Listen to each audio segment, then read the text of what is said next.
Is your will to win for sale? You know, I really believe that of all the things that comes down to in life about winning and making our lives the masterpiece that we want them to be, I really believe will has a lot to do with it. For most people in life, I think when they take enough failure or enough setbacks, they will sell their will to win. You have to really decide right now and early on in the journey that you can't be bought. You can't be bought with enough success, and you can't be bought with enough failure. Most people at the end of the day quit on their dreams, usually because there's just so much rejection and so much failure and so much letdown. What I would recommend you do is negotiate the price tag in advance. In our lives, when we're operating from a weak position, we're operating from a poverty mindset, we're constantly negotiating the price tag of like, what's it gonna cost me? What's it gonna cost me? What's it gonna cost me? And we focus so much on what it's costing us, the pain we're going through. We're constantly focused on the price we're paying that eventually we just go, I can't do it. The cost is too great. If you're focused on the cost, you'll eventually lose because the cost is so extraordinary. But if you switch that subtly and say, is it worth the price? You focus more off the cost and onto its worth, then you got it. The price you pay if you don't make your dream happen, your vision for your life, is you live with that forever. And that price, I would never be willing to pay. And so let me ask you, what's your family worth? What are your dreams worth? Those of you that have children, are you really willing to quit on them? If you have parents that you love, are you really willing to quit on them? Or do you love them more than any adversity that will come your way? Could you negotiate the price in advance, say, listen, it's worth it because my mom is worth it. It's worth it because my children are worth it. It's worth it because my God is worth it. It's worth it because I'm worth it. It's worth it because my dream is worth it. It's worth it because if I make this happen, I can change all these other people's lives, and those lives are worth the price I'm paying. Once you have the thing and the reason, the love for what you want, now you've got the negotiation handled because that is greater than the price. But when this isn't focused on, when the price is greater than the love, when it's greater than the dream, it's difficult. You got to decide right now what you're willing to pay for a price and not. And once you've decided it, don't revisit it. Just make the decision that you're going to will this to happen. You belong in your dreams. Your big, bold, God-sized dreams, those aren't hallucinations. Those are visions of what's possible in your life. And I want to tell you, I believe you belong in those dreams.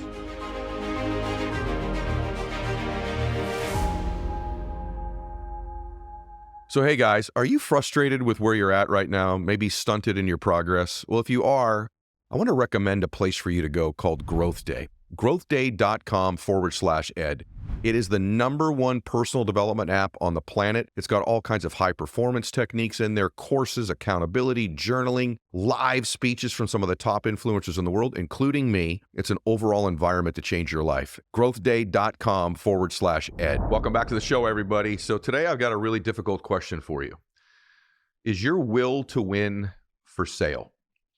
You know, I really believe that of all the things that comes down to in life about winning and making our lives the masterpiece that we want them to be, I really believe will has a lot to do with it. And the people that I've been around in my life, they have strong faith, obviously, but there's a part of them that has this will to win, this will to want to be somebody that's extraordinary. And for most people in life, I think when they take enough failure or enough setbacks, they will sell their will to win. You know, it's an interesting thing in life about winning. I just want to discuss this with you today. You know, you have to really decide right now and early on in the journey that you can't be bought. You can't be bought with enough success, and you can't be bought with enough failure. Most people at the end of the day quit on their dreams, usually because there's just so much rejection and so much failure and so much letdown. You know, I would love to tell you that winning is pretty, and that making your dreams come true for your family is beautiful. But man, I got to tell you, on the journey for me, there was so many setbacks. So many times I thought I had it going and then I didn't. I thought we were going to make it and then maybe we weren't. So many people that I thought would be there at the end that weren't. There were people like you probably have had in your life that you really, really trusted that then let you down and hurt you. Dark nights, sleepless nights, some really difficult mornings with a lot of anxiety and trepidation. You know, if you're going to win, you're going to carry the emotional burden of your business, of your family. And sometimes that burden emotionally just over time is so difficult to carry that most people will surrender their will. I really believe that winning has a lot to do with your will to win. It's not always just, having the right strategy or the right people in place, although you can't win without them. But at some point, it comes down to grit and desire and toughness and resiliency and relentlessness. And I call all of those things will. But for most people, with enough of it, enough setbacks, enough things, they'll just sell their family's dreams up the river. They'll call it something else, don't they? Well, I didn't get along with somebody, or there was this setback, or the economy changed, or this person screwed me over, or whatever the story is that we come up with, all which could be valid. But at some point, basically what you're saying is all of that was too much, and so I've sold my family's dreams up the river. And I say it to you that harshly because I want, when it comes for you to avoid it that strongly. That I won't let you create a word game that makes you feel like it's okay to take an out, take the door in the back there and get out of here and quit on your dream. That's not what you were born to do. That's not what it was designed for. Part of the game of this winning thing, part of the game of changing your family forever, part of the game of changing how you feel about yourself is really difficult. And it's going to come with all of those things I described and more, and shocking setbacks. Every couple, 2 or 3 years, is going to be a day where you go, my gosh, right? Like that's going to happen. And for most people at one point, they just go, that's enough. That's enough. And that's why so few people win, because theirs is for sale. See, what I would recommend you do is negotiate the price tag in advance. See, I believe the price you will pay to make your dream come true, your vision for your life come true, is infinitely less than the price you will pay if you don't. The price you pay if you don't make your dream happen, your vision for your life, is you live with that forever. And that price I would never be willing to pay. I'll pay any other price as long as it's legal, ethical, and moral, because the price you will pay to make that dream come true is so worth it. And it is so much less than the price of living with losing forever, with the life you don't deserve, with the people that you don't want around you, with all of your music still in you. So many people pass away with all their best music in them still because of the setbacks or the criticisms or the things that just didn't go their way, or their fears holding them back. Price tags of life are interesting. See, successful people negotiate worth, whether something is worth it, not what the price is or the expense is. If you're focused on the expense, you're always in a really difficult place. I'll give you an example. This is a metaphor, but it makes sense. When I had no money, right, which was most of my life, when I would walk into a store, I wouldn't get what I wanted in the store. I would get what I thought I could afford. And so what did I do? I flipped the price tags over. I didn't always just get what I wanted. What's the cost? What's the cost? What's the cost? What's the cost? I'm sure you've done that as well. It's just really one of the real things in life. What's it cost? I wouldn't get the jacket in there I wanted based on what it cost. So that's a scarcity mindset, right? And so instead, when I became a wealthy person, I'm able to walk in that store and get the one that's worth it. What's the one worth it? And in our lives, when we're operating from a weak position, we're operating from a poverty mindset, we're constantly negotiating the price tag of life. What's it going to cost me? What's it going to cost me? What's it going to cost me? And we focus so much on what it's costing us, the pain we're going through, the price we're paying. We're constantly focused on the price we're paying that eventually we just go, I can't do it. The cost is too great. If you're focused on the cost, you'll eventually lose because the cost is so extraordinary. But if you switch that subtly and say, is it worth the price? Is it worth it? You focus more off the cost and onto its worth, then you got it. And so let me ask you, what's your family worth? What are your dreams worth? What's the pride of living the life that you've dreamed of worth to you? And once you focus on the worth, you'll probably pay any price. You'll go through any cost. But you have to negotiate, in my opinion, that price in advance. I think if you wait till you're in the middle of it, you're in big trouble. And so I would challenge you today to negotiate the price you're willing to pay in advance, whatever it is. And then the negotiation is over. So decide now what price you're willing to pay or not pay for your family. And just be honest about it. There's a certain place where I'm going to sell my family's dreams up the river. You know what? I'm just going to give up. And that's what most people do in life. They, like I said, they call it something else. They frame it differently. They create a story that makes them feel okay about it. By the way, the only reason I know this is I've done it myself on several different things. This guy screwed me over here. That one let me down. Timing wasn't right. right? Whatever. The bottom line is that the price became too great for me. Had I negotiated that price in advance, maybe that would have never happened. So if you focus on what it's costing you all the time, which is what you're doing, and you know it, it's costing me this time, it's costing me this money, it's costing me this experience, it's costing me this, it's costing me that, you're probably going to lose. But if you start to focus on, is it worth it? Is the price I'm paying worth it? Then you got it. Why does that also matter? Negotiating the price as you're going through the battle in life takes all your energy and your focus. Isn't it constantly a drain on you? Is it worth it? Is it worth it? You're asking yourself this all the time. How do I know? It's what most people do that are trying to do something great. Is it worth it? Is it worth it? Is it worth it? Right? What's it costing me? What's it costing me? And you're constantly negotiating. It takes all your energy. It takes all your focus. And so the bottom line is it's better to just to decide today. And I would just ask you, what's your family worth? What are your dreams worth? What's your life worth? What price are you not willing to pay? Hopefully you don't want to do something illegal or unethical or immoral to do it. But beyond that, what's the price you're willing to pay? And get clear on it, and then just stop negotiating it. Stop doing that thing back and forth, those mental gymnastics that you know exactly what I'm talking about. And just decide, I'm going to win. I'm going to pursue this. Whatever comes my way, I've already negotiated in advance. So although it might be shocking or really painful, I already negotiated that price. I already negotiated it. One of the cool things for me, like in my faith, is I know the price has already been negotiated for me, right? Like it's already been negotiated. I didn't have to do it. Remember this, change only happens when love is greater than your fear. When love is greater than the price you're paying. What I believe you have to do is you have to start to attach yourself to the love you have for other people. That love, because you're such a good person, is so much greater than the adversity that will come your way. But what happens when adversity comes, we detach from our love for our family, for ourselves, from the people that we want to help. And the love part gets diminished, and the fear and pain part gets increased.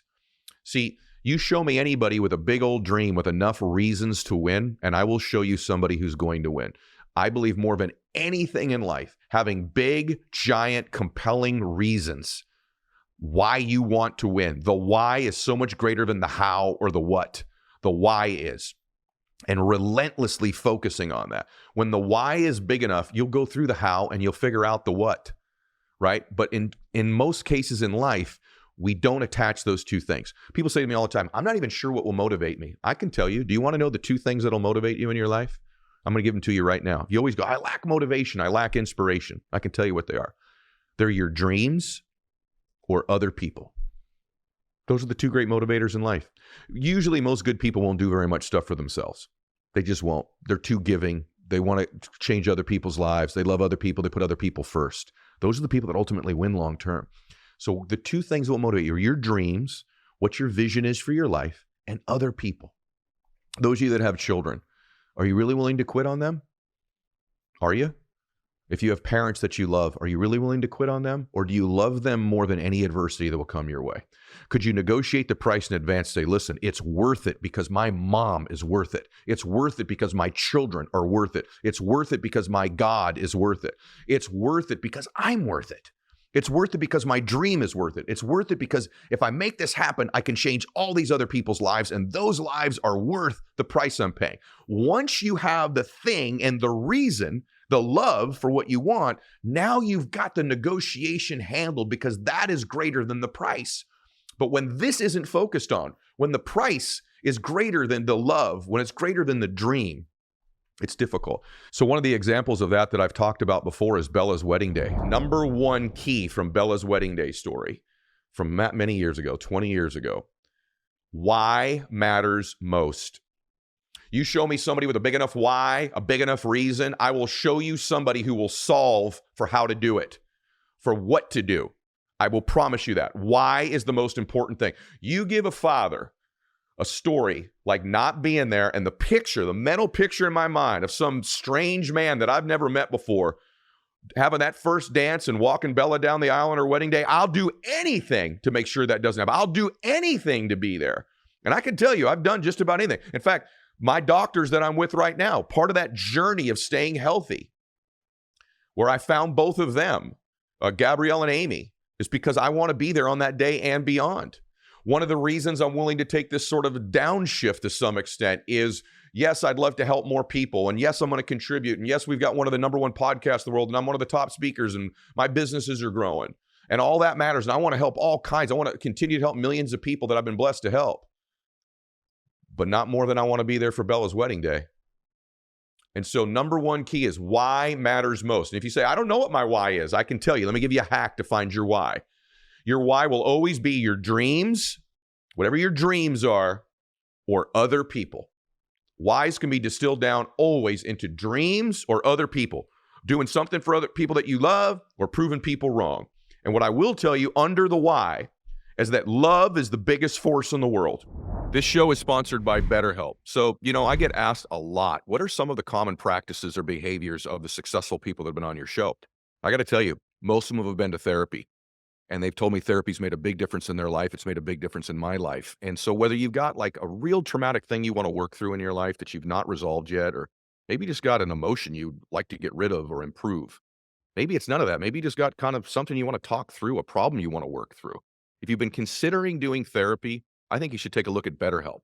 BetterHelp is done entirely online. And what I love about it is they match you with a licensed therapist. If you don't click with the therapist, you can switch at any given time to a therapist that meets your needs, that you kind of click and vibe with. Take a moment and visit BetterHelp.com right now to get 10% off your first month. That's BetterHelp, HELP.com/EdShow. My will to win is not for sale. So that's why I get up and I work out. That's why I try to do the nutritional program. That's why I'm taking this break from social media and reducing my travel schedule, because my dream is to be at Bella's wedding day. And my will to win is not for sale on that. I've got to be there. There's no negotiation for me. It's get up and work out. It's make sure you take the right nutritional supplements. It's if the doctors say, slow down, Ed, and take a break for a while, I do it. There's no negotiation because I belong in that dream. I belong there with Bella on her wedding day. And I like to get to the heart of it, guys. Like, I think the more we water down the reason, the easier it is to have the price take us out. Listen, as I've been doing this video or audio with you, thousands of people quit on their dreams. Thousands of people quit on their vision. Every single day, thousands and thousands of people quit on something. And the reason they quit is the price got too great. And by the way, that's okay as long as you've already done the negotiation. But I have a feeling that if I asked you again really closely, how much, if your parents are still here, do you want to make them proud of you or take care of them? How about your children or your spouse, these people that you love the most? Maybe it's none of them. Maybe you have a grandparent who that when you were a little boy or a little girl really believed in you, really saw greatness in you. And you want to honor them and make them proud of you as they've gone to heaven and they're looking down on you, and you want to make sure that you really prove them right? I won't let you not focus on that today. Because if I can get you focused on these people you love or these great visions for your life, I think that that is greater than the price you'll pay. And so I want to ask you that today one more time. Are you willing to quit on them? Are you willing to give in? Really, the only way you can lose in this life is to quit. Only way you can lose is to quit. Now, that doesn't mean you shouldn't pivot, innovate, course correct. That's not quitting. That's the pursuit of something and saying, listen, what I'm doing isn't working. The definition of insanity is do the same thing over and over again, expect a different result. I've got to innovate. I've got to pivot. I've got to get a different strategy. Clearly, I think you should be doing that. That's what my show is all about, is about strategy and innovation and progress. But the truth of the matter is most people aren't totally committed to their dreams. They're not. They're going to stick their toe in it. I'll stick my toe in it as long as it's not too painful, doesn't get too difficult, too uncomfortable, take too much from me, be too inconvenient, then I'll pursue it. But if it gets too inconvenient, too difficult, too uncomfortable, I'll give in. Let me give you a secret. People ask me all the time about the people that have been on my show that are some of the greatest achievers in life. What do they have in common? And I'm going to be candid with you. Here's what they have in common. They don't have it all figured out. I don't have it all figured out. Most everybody, frankly, is pretty screwed up to some extent or another, and we're all just trying to get through this life and figure it out. What they also have in common is they didn't quit on their dreams. And the reason they didn't quit on their dreams is their love of their dream, their love of other people was greater than their fears for their inadequacies. But I can tell you that we all feel inadequate. We all don't feel prepared. We're all sort of faking it to some extent, aren't we, in our lives? And I know that shocks most people, but I think it should give you hope. They don't have it all figured out. I don't have it all figured out. But what I have figured out is that I'm willing to go into situations I'm ill prepared for because I want to win for the people I love so much. I want to win for me. I want to win for God. I want to do something great with my life. And so although I don't have it figured out completely, I don't have all the answers, and neither does anybody that's been on my show. Anybody you've seen on this show as my guest, most of them don't have the vast majority of it figured out, but they're better at pretending they do. And to the extent that they are good at stepping into spaces they aren't prepared for, but that they can kind of pretend they're prepared for. They got this belief in themselves that if I can get in the room, I will figure it out from there. You know, if you had to know everything required to win in life, the truth of the matter is you probably would never get started. If Henry Ford started Ford Motor Company and said, I have to know everything for the next 100 years for this company, he would have never got started. I mean, who's supposed to repair these cars? There's nowhere to repair them because there's no dealerships yet. There's no mechanics. What about all the stuff for the tires? You know, how are we going to fix these things? Where are they all going to get fuel from? What are we going to do when there's emission standards? These things didn't even exist then. He couldn't think through every logical problem. He had to just get started. If Steve Jobs and Wozniak, when they started Apple, which was basically a board company, would have thought about, well, what when the internet comes? What about the iPhone phone software? What about the Mac? What about, they could never think about all of those things. Things evolve. You just get into the next room and you evolve. Right? You get into the next space and you evolve. So you don't have to know everything. By the way, no one you see that's successful knows everything, but they do have this ability that when they get in the room, they're not negotiating the price anymore. They're negotiating their way into the next room. They're negotiating their way to the next level. They're willing to take the heat and the adversity.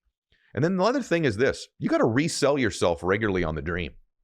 You know, once you have a dream, and you know what I'm talking about, some of you are years into yours, right? Maybe you just got to resell yourself on the dream, what it's going to mean when you get there, what it's going to look like, how amazing it's going to be.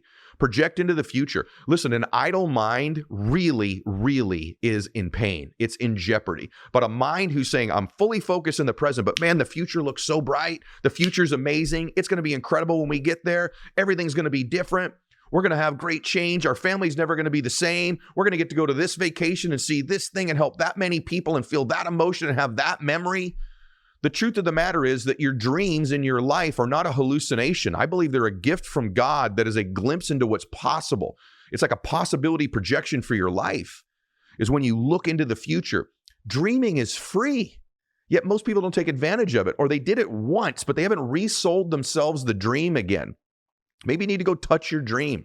Take a weekend somewhere where you get clear on this is where we'd love to live, or this is what we'd love to drive, or this is how I'd love to serve in our church. And just take a Wednesday and serve one day in your church and resell yourself. You know, most of life, the truth is really selling yourself on things. You're selling yourself something right now. You're selling yourself your worries and your fears, and you're selling yourself the story of how big a trouble you could be in if this doesn't work out. It's a sales pitch you're doing on yourself, aren't you? It's a story you're telling yourself. There's a narrative that you're starting to speak to yourself. So is the other one. It's reselling yourself on the dream, on the story, on the narrative of where you're going and what it's going to look like. I just feel like in life, a better life is to sell yourself on the future. Sell yourself on how great it's going to be when you get there. Learning to live fully present in the moment. Let me say something. When you're negotiating the price, you're not present. You've projected into the future more pain, more difficulty. You're not in the present. So if you've negotiated it already and you block that off in your mind, you go, I've already decided I'll pay that price. I've already negotiated that. That's already happened for me. Then and only then can you sell yourself on where you're going and what it's going to look like when you get there. And when I say resell yourself, I'm a big believer that you need to touch your dreams. And so I said this a minute ago, but I want you to understand it. You got to sell yourself on stuff. So like, for example, like where I ended up living in my life, I would take a little vacation there on a weekend for like one night. I'll never forget this. I wanted to live in Dana Point, Laguna Beach, California, that area. And so when I would have a win in my business, I would go to one night at the Ritz-Carlton in Dana Point, Laguna Beach. Just one night there. And I never had been anywhere like that in my entire life. And I had the feeling of driving up to the valet in my not so great car at the time. But I remember just the feeling. It may sound hokey, but giving the valet my keys and Mr. Milet, or you know, are you staying here? Yes, your name, Milet. Great. You write Milet. I'll never forget the first time the guy wrote Milet on the valet tag, and he gave it back to me. I saw my name, Ritz-Carlton, Laguna Niguel, or Laguna Beach, and then it said Milet. And I remember putting that in my pocket. And I remember walking into the lobby and like the marble floor. I was like, oh my gosh, this is incredible. And I'd watch how other people walked and talked that belonged there because I didn't feel like I belonged there. And then I checked into the hotel, and I remember back in those days, I would go play golf just to be around successful people. And, you know, my wife would go get a massage and lay out at the pool, and then we'd have a nice dinner, and I would just touch that dream just for one night, maybe every 8 weeks, just one night. But what started to happen is I started over time going, I belong here. I belong here. I became comfortable in that dream, and our mind moves towards what it's most familiar with. And then I remember the first speech I gave being super uncomfortable, but I remember the more I did it, the more I felt like I belong here. I'm comfortable here. I moved towards what I was familiar with. And it's interesting. The other place that I would go take my mini vacations was to the desert, to the Palm Springs, La Quinta area of California. And I would go out to this one resort called the La Quinta Resort. And I couldn't afford to be there for more than one night, but I'd get a deal on the room, you know, and I would just touch that dream for a night. I remember going, wow, these desert nights are so amazing. And then we'd go out there maybe like 3 months later, but I would touch that dream 3 or 4 times a year, and I would touch the other one. Do you know that later in life, for many, many years, those are the 2 places that I lived. I lived in that area, and I lived in the other one. And I really believe it's because I had touched that dream over and over again. Maybe your dream isn't anything like that. Maybe it's to be, you know, full-time in the charity or full-time in your church. Go take a day off and serve and just feel like it. Maybe do that every 3 or 4 months if you can, and touch the dream, because we move towards what we're most familiar with, and we get in life what we believe we deserve and where we believe we belong. And so long term, if you're doing this negotiation thing, you just don't believe you belong there. And at some point, there's going to be enough pain that's going to prove you right. You're going to go, I knew I didn't belong here. I knew this wasn't for me. I knew this was for other people. I knew I'm an imposter. I knew I was faking it. What am I, crazy?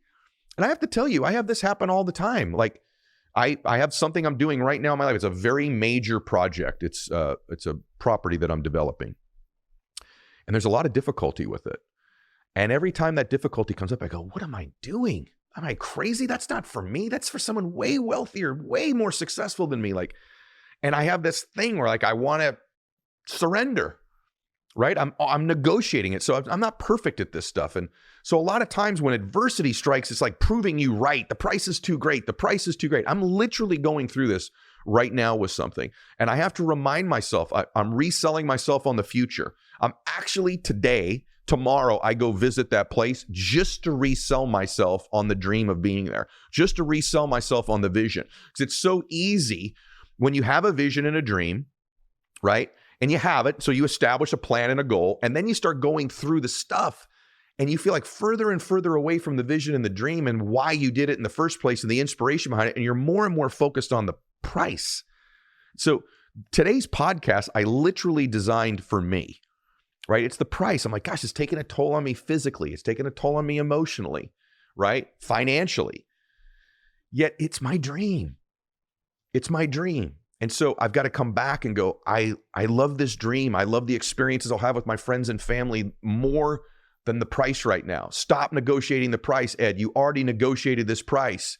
Your love for these people in this place and the memories that'll happen there are greater than your fears and your worries.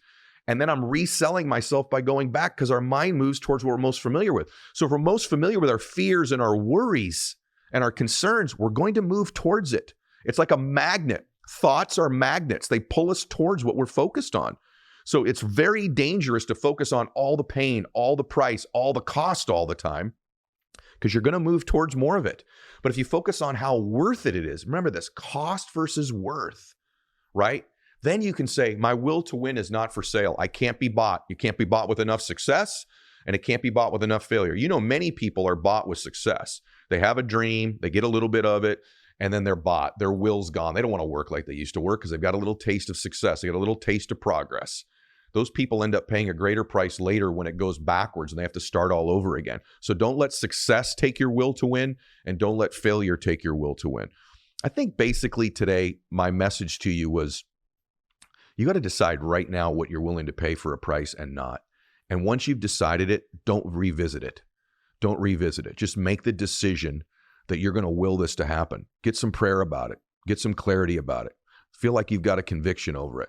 You know, get your mind empty, meditate a little bit, get clear, and then ask yourself, is this really my dream? And if it is, start reselling yourself all the time on that dream, that it's worth it, that you belong there. I'm going to say something to you that I want you to never forget. You belong in your dreams. Your big, bold, God-sized dreams, those aren't hallucinations. Those are visions of what's possible in your life. And I want to tell you, I believe you belong in those dreams. You do not belong in your fears. You do not belong in the negotiation. You do not belong in your worries. You belong in your dreams, the big ones and the small ones. But I think especially the big God-sized dreams. And most of those dreams are how you want to feel about yourself, the emotions you want to experience, the memories you want to have. I believe are the things that most matter to us. It's not the thing or the house or the this. It's how we want to feel. And I believe you deserve to feel that way about you and never give in to a price that tells you you're not willing to do it or worthy of having it in your life. All right, my friends, that's my message for you today. I hope this gives you some inspiration, some thoughts, and that some of the things I said resonated with you and hit home. You belong in your dreams. God bless you. Max out.